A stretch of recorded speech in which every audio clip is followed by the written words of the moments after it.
Salut la famille. J'ose espérer que chacun de vous se porte bien. Aujourd'hui je propose des pépites inspirantes sur le courage, la détermination et la reconstruction de soi. Avant toute chose, j'aimerais que vous sachiez que vous comptez. Oui, vous comptez. Peut-être n'avez-vous jamais assez entendu cette phrase. Vous comptez. Peut-être qu'on ne vous a pas montré assez d'amour. Peut-être avez-vous été négligé et maltraité.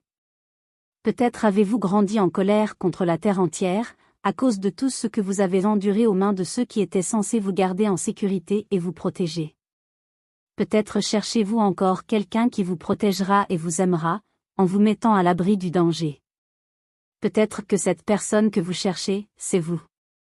C'est vous, vous êtes surpris n'est-ce pas? Je l'étais aussi quand je l'ai compris il y a quelques années.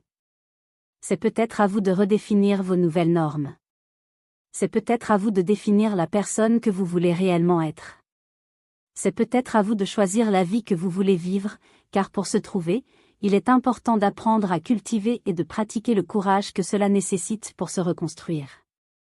Lorsque vous touchez le fond, si mentalement vous ne vous sortez pas de là, vous y resterez toute votre vie.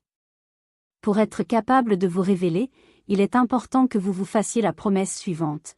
Peu importe le temps que cela prendra, peu importe le niveau de souffrance je vais endurer, je suis déterminé à aller jusqu'au bout et à me relever complètement de chaque chute et être plus fort qu'avant. C'est à vous de déterminer ce que vous êtes capable de faire ou de ne pas faire et non les gens ou les circonstances de la vie. Le problème c'est que lorsque nous sommes confrontés à ces situations accablantes, nous fléchissons, nous nous dérobons, nous sommes pétrifiés, nous ne savons pas ce que nous devons faire, par conséquent nous ne faisons rien, mais la vérité c'est que nous devons commencer quelque part, même si nous avons l'impression que cela ne mène nulle part.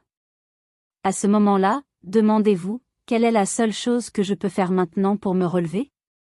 Chaque jour, faites quelque chose que vous ne pouviez pas faire la veille, c'est étant dans ce mode positif, que vous allez commencer à vous rendre compte que les choses sont en train d'évoluer progressivement. Cela est possible, parce que dès le départ, vous vous êtes fait la promesse de vous relever et de ne laisser rien vous arrêter. Souvenez-vous de ceci, la vie est loin d'être un fleuve tranquille, toutefois c'est à vous de décider ce qui est votre meilleur et ce qui est votre pire.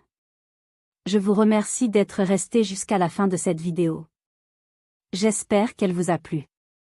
Pour me soutenir, cliquez sur le bouton « J'aime » et abonnez-vous,